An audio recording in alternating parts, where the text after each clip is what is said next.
जय हिंद। देखिए समझते हैं हम लोग, भारत 24 ठो सेकेंड हैंड जो फ्रांस रिजेक्ट कर दिया, उस रिजेक्ट मिराज 2000 को क्यों खरीद रहा है, और रेलवे का जो ग्रुप डी के एग्जाम को लेकर, इसके बारे में टोटल समझते हैं। देखिए अभी जो पाकिस्तान जो है वो भी एक JF-17 थंडर है, इसको अर्जेंटीना को बेचने का प्लान किया रहा था। हुआ क्या कि पाकिस्तान क्रिकेट बोर्ड जो टीम मैच कराने वाली थी उसमें न्यूजीलैंड जो है वो आने से मना कर दिया, कहा कि हम सिक्योरिटी कारण से नहीं आएंगे। हालांकि पाकिस्तानियों का कहना था कि जितनी न्यूजीलैंड के पास फौज है उससे ज्यादा ये फौजी ये लोग न्यूजीलैंड की सुरक्षा में लगाएंगे। तो इससे यही पता चलता है कि वो कितना अशांत देश है जहां इतनी बड़ी फौज लगाना पड़ता है केवल 11 लोगों को खेलने के लिए। न्यूजीलैंड ने जैसे कैंसिल किया, उसके बाद इंग्लैंड ने भी कैंसिल कर दिया। इसमें PCB यानी पाकिस्तान क्रिकेट बोर्ड को बहुत ज्यादा घाटा लगा है। वो इसके लिए कह रहे हैं कि वो इंटरनेशनल जो क्रिकेट काउंसिल है वहां पे भी जाएंगे। अभी कहीं चिल्लाएं से क्या फर्क पड़ता है, लेकिन पाकिस्तान ने सोचा इसके लिए क्यों ना वो लोग इंग्लैंड को सबक सिखाएं। इसलिए इंग्लैंड जो है उसका अर्जेंटीना के साथ 1982 से विवाद चल रहा है।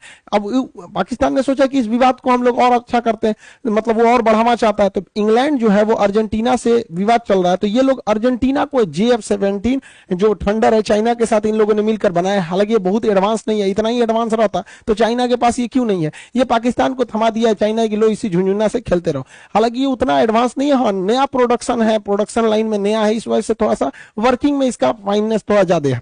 तो ये 5000 करोड़ की डील थी। पाकिस्तानियों ने पूरा ढिंडोरा पीट दिया कि हम 12 ठो जहाज बेचेंगे, 5000 करोड़ आएगा। तो उनके लिए 5000 करोड़ रुपया बहुत ज्यादा है। हमारे यहाँ तो नेतवा इतना हर साल घोटाला करके लूट देते हैं सब।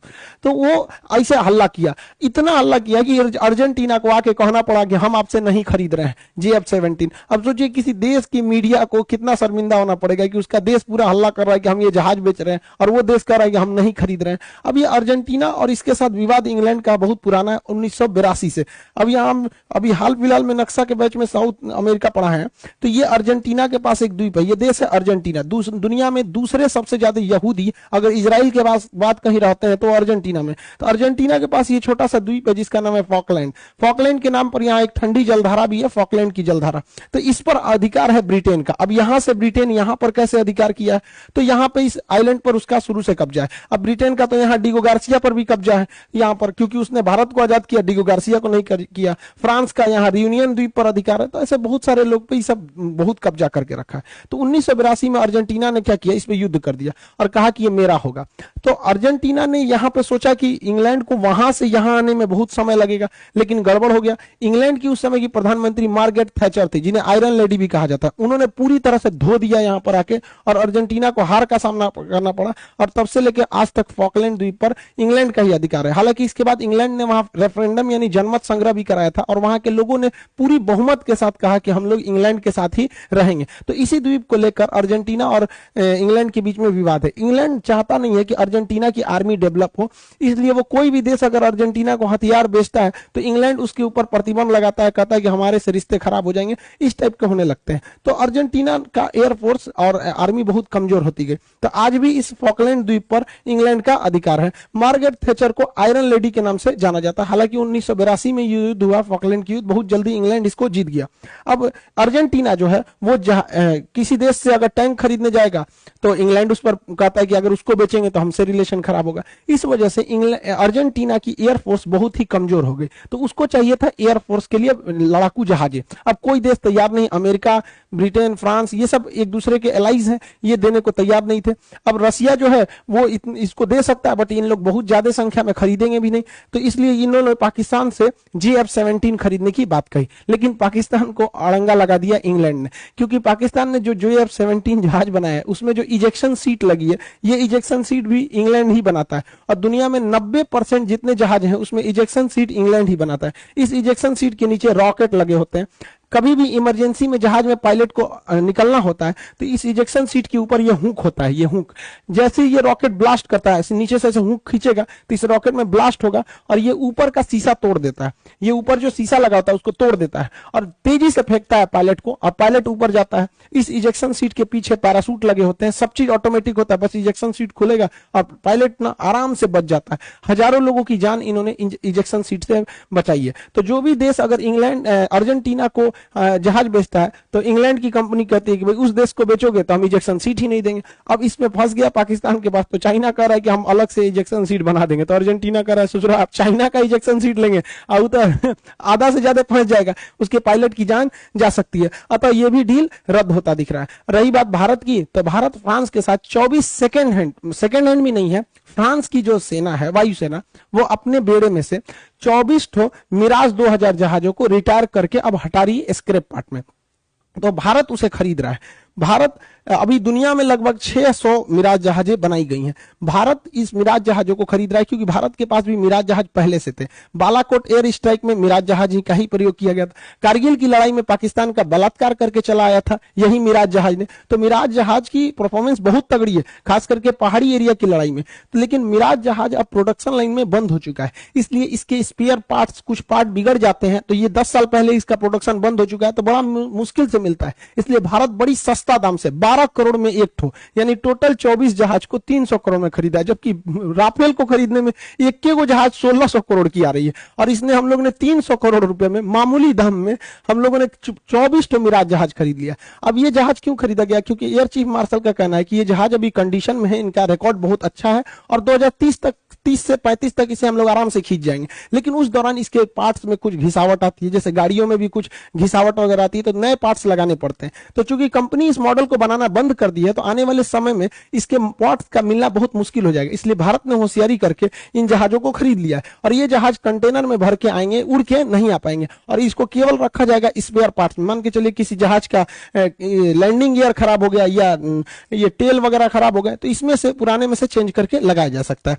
जैसे इसके अंदर जो भी प्रोडक्शन, ऐसे इसके स्पेयर पार्ट्स में बहुत सारे पार्ट्स लगे होते हैं जहाजों में। अब जहाज जब कंपनी ने मॉडल बंद कर देती है तो उसके पार्ट्स मिलना भी मुश्किल हो जाता है। जैसे अभी आप खुद सोचिएगा नोकिया 1100 का कोई पार्ट्स ढूंढना नहीं मिलेगा क्योंकि वो बंद हो चुका है मॉडल। सैमसंग का, नोकिया का जो पुराने मॉडल थे 30, 32, 16, 80, ये सब जो मोबाइल चलते थे उस समय का, जो स्क्रीन टच वाला, उसका अगर कोई पार्ट्स बिगड़ जाएगा, अब नहीं मिल पाता है मुश्किल से, तो एक ही रास्ता है, दूसरे मोबाइल में से निकाल के दुकानदार आपको लगा देता है, उस पहले से रहता है। इसलिए भारत 24 जो जहाज खरीद रहा है उड़ने के कंडीशन में नहीं है, केवल इसलिए खरीद रहा है कि उसके स्पेयर पार्ट्स लगाए जा सके, क्योंकि जब मॉडल नंबर बंद हो जाता है तो बड़ा मुश्किल से वो चीज मिलता है। आपको एग्जांपल पे समझाते हैं।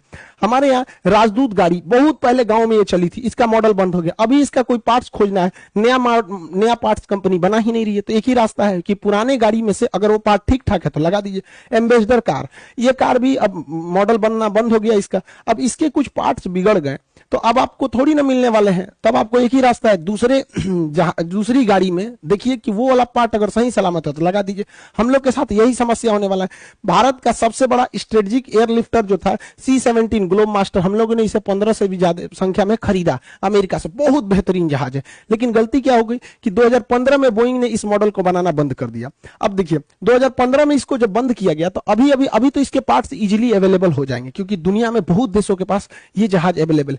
लेकिन इन जहाजों की लाइफ काफी लंबी होती है, 50 साल 60 साल ये लोग चलते हैं। तो आप सोचिए अभी 2015 में बंद हुआ है, लेकिन 2050 में अगर इस जहाज की हमको कोई पार्ट्स की जरूरत पड़ी, सपोज कि इसका साइड का ये विलनेट उड़ गया हो या फिर एक इंजन में प्रॉब्लम आ गया, कोई एक पार्ट्स बिगड़ जाए, तो आने वाले 50 साल में कंपनी थोड़ी ना उतना बना के बची रही है। बोइंग तो कहती है कि भाई मॉडल ही बंद हो गया, अब बड़ी मुश्किल से मिलेगा, या फिर 2 महीना वेट कीजिए, 2 महीना वेट कीजिएगा तो 2 महीना इसको ग्राउंड करके रखिए। तो वही कंडीशन, तो भारत आगे भी यही करेगा। क्या करेगा कि अगर कोई देश अपना C-17 को अगर रिटायर करेगा तो भारत उसको कबाड़ के तौर पे खरीद लेगा कि इसमें से निकाल के उसमें कस देंगे। इसी को कहा जाता है देसी जुगाड़। इसमें कोई गलत बात नहीं है, हम लोग हमेशा से देसी जुगाड़ करते हैं। हमारे यहाँ भी कोई चीज बच हो जाता है तो आदमी कबाड़ में रख देता है, अरे कोनो दूसरी चीज में आदमी लगा देगा वहां।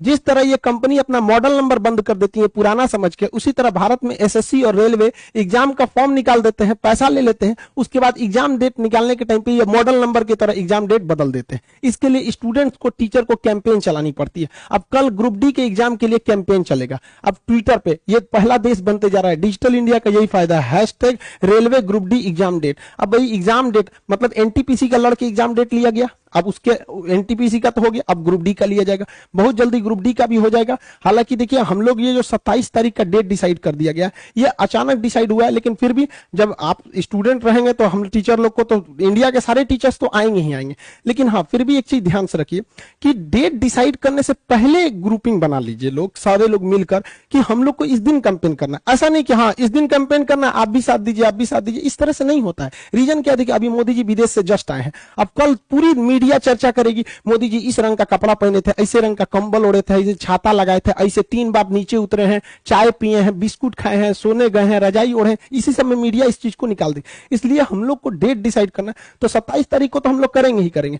साथ ही 2 अक्टूबर गांधी जयंती है, तो उस दिन भी हम लोग अगर इसको करेंगे तो गवर्नमेंट का ज्यादा ध्यान जाएगा वहां पे।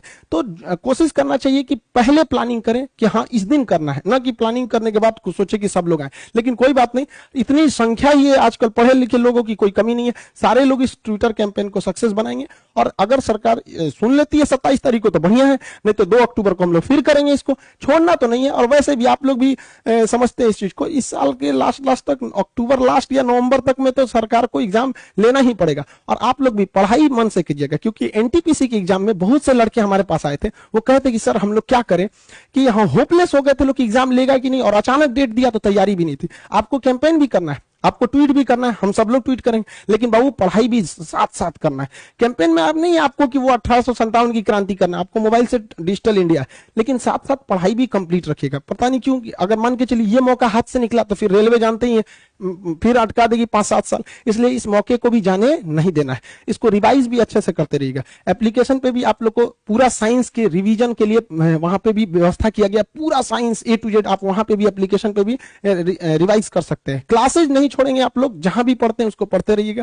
कैंपेन तो करना ही पड़ेगा। अब तो हमको ऐसा लग रहा है कि ये रेलवे के सिलेबस का एक हिस्सा हो गया है इंडिया में। अब सारे टीचर को ये भी सिखाना पड़ेगा कि भैया देखो तुम सारा सिलेबस खत्म कर लोगे, उसके बाद तुमको एक तो ट्विटर चलाना भी सीखना पड़ेगा। ये गलत बात है, इसको सरकार को भी सोचना चाहिए। चलिए हम लोग इसको सफल बनाएंगे। आई होप आप इसे समझे होंगे। मिलेंगे नेक्स्ट क्लास में। जय हिंद।